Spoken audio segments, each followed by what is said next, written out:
Assalamualaikum warahmatullahi wabarakatuh. Kali ini saya ingin menjelaskan sedikit mengenai transaksi murabahah pada pertemuan ke-5 setelah UTS. Untuk transaksi murabahah ini pada perbankan syariah kurang lebih gambarannya adalah seperti ini. Simpelnya dalam perbankan syariah murabahah adalah jual beli. Artinya di sini pihak perbankan bertindak sebagai seorang penjual dan nasabah di sini bertindak sebagai pembeli. Misalkan untuk pembiayaan kendaraan bermotor ataupun rumah ataupun dan lain sebagainya, di mana mereka membutuhkan kebutuhan tersebut, bank berusaha menyediakan produk tersebut kemudian menjualnya kembali kepada nasabah. Kurang lebih simpelnya adalah seperti itu. Kemudian ada juga di sini rukun transaksi murabahah. Kurang lebih ada jelas harus ada pihak-pihak bertransaksi di sini, yakni penjual dan pembeli. Penjual di sini adalah jelas perbankan syariah, di mana barang tersebut sudah ia miliki terlebih dahulu dan ia beli dari yang namanya supplier.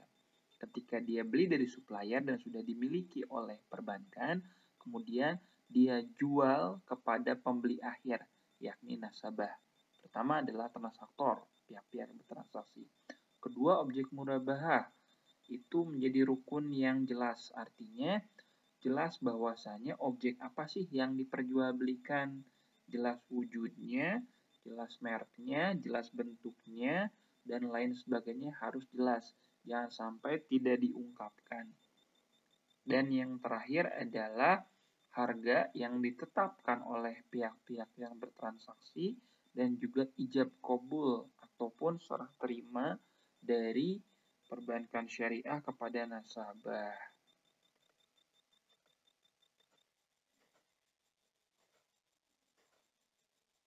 Adapun gambaran di sini jenis-jenis murabahah, ada murabahah tanpa pesanan, ada murabahah berdasarkan pesanan. Artinya kalau tanpa pesanan, bank mempunyai produk tersebut. Bisa jadi itu adalah hasil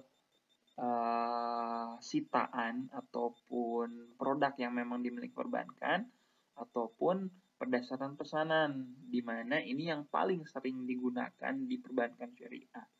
Pembiayaan. Saya ingin pembiayaan rumah dong. Gitu. Boleh perbankan syariah menyediakan rumah di mana dia secara prinsip sudah membeli dari developer, kemudian dijual secara mengangsur kepada nasabah. Karena nasabah tidak sanggup membeli secara tunai kepada developer langsung. Maka bank syariah di sini bertindak sebagai lembaga pembiayaan dengan prinsip syariah. Alur transaksi murabahah adalah kurang lebih sebagai berikut. Di sini yang pertama adalah negosiasi antara nasabah dan juga pembeli. Kedua adalah akad murabahah, disepakati, negosiasi, saya ingin beli rumah. Negosiasi, oke, boleh. Kemudian berlanjut ke akad murabahah, kita sepakati kita akan melaksanakan akad murabahah. Ya, dengan pembiayaan berapa, harga berapa, uang muka berapa, barangnya di mana itu sudah ditentukan di awal. Sehingga nanti bank syariah tahu kemana dia harus membeli barangnya. Kemudian dia membeli barangnya kepada developer, di mana nasabah bisa jadi sudah memberikan DP di sini, ya, DP kepada pihak perbankan syariah, yang kemudian proses selanjutnya adalah kirim barang kepada nasabah, barangnya sudah dimiliki oleh bank syariah secara prinsip, kemudian dia jual barangnya kepada nasabah. Dan ada dokumen yang dikirimkan dari pemasok kepada bank syariah, dan yang terakhir adalah di mana nasabah harus membayar secara mengangsur kepada bank syariah. Nah, di sini kita mulai teknis langsung perhitungan. di mana perhitungan di sini simpelnya adalah secara rumus atau unsurnya adalah harga perolehan ditambah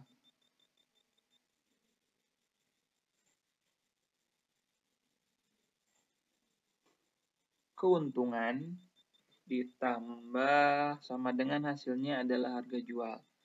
Gitu. Artinya harga dasarnya berapa? 100 misalkan. Kemudian yang namanya bank syariah ingin keuntungan 20, maka harga jualnya ditetapkan ada 120. Nah, di sini ada ilustrasi perhitungan langsung. Saya harap teman-teman bisa langsung memahami. Saya coba memberikan tanda di sini. Di sini ada pihak yang bertransaksi. Pertama adalah bank syariah itu sendiri. Nama bank syariahnya adalah Mitra Mandiri. Melakukan transaksi jual beli mobil Kijang Innova dengan harga pokok sebagai berikut.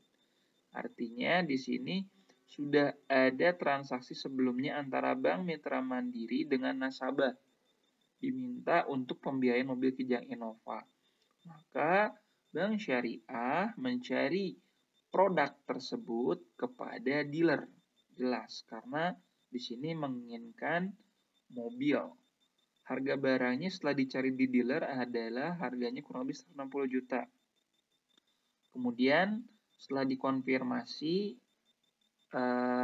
oleh yang namanya dealer, ternyata dealer memberikan diskon sebesar 10% dari harga dasar 16 juta. Berarti secara tidak langsung dapat potongan harga. Oh, harganya menjadi total adalah 144.000 karena sudah terpotong 16 juta gitu. Artinya harga dasar sekarang ada 144 juta. Kemudian ada biaya-biaya lain seperti biaya matai, biaya administratif, atau biaya pengiriman di mana mobil tersebut sudah ready di tempat bank syariah.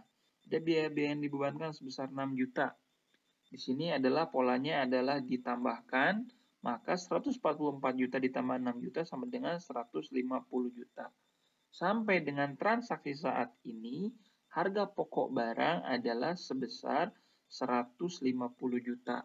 Di mana awalnya 160 juta, dikurangi 16 juta sebagai diskon, menjadi 144, ditambah 6 juta sebagai biaya-biaya yang dipersyaratkan. Sampai saat ini ada 90 juta. Ternyata ada tambahan lagi di sini keterangan bahwasanya dari harga dasar 150 juta sebagai komitmen awal yang namanya nasabah ternyata sudah memberikan uang muka 30 juta rupiah.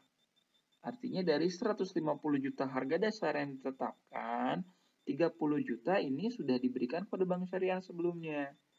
Artinya secara tidak langsung, bank syariah membiayai pembiayaan mobil Innova ini adalah 120 juta. Karena dari total 150 juta, 30 jutanya adalah merupakan uang nasabah yang diakui sebagai uang muka. Maka kita lihat perhitungan di sini. Harga mobil disepakati tadi sudah dihitung adalah 150 juta. Kemudian ada uang muka nasabah yang ternyata di awal sudah ditetapkan 30 juta. Maka biaya bank syariah ada 120 juta. Artinya 120 juta di sini adalah pembiayaan ataupun dana yang dikeluarkan bank syariah untuk membantu nasabah membeli mobil. Maka kesepakatan ataupun margin yang ditetapkan ataupun keuntungan yang ditetapkan harus berdasarkan pembiayaan bank syariah di sini 120 juta. 25.200.000 berasal dari mana? Tadi kesepakatannya adalah ingin marginnya ada 21%. Maka 21% di sini dilihat. 21% dari mana? 21% dari total pembiayaan 120 juta. Maka 21% dari 120 juta ada 25.200. Maka lihat perhitungan di bawah di sini. Harga mobil adalah 150 juta tadi setelah disepakati. Keuntungan Anda adalah 25.200.000 sudah dihitung di sini. Di total 175.200.000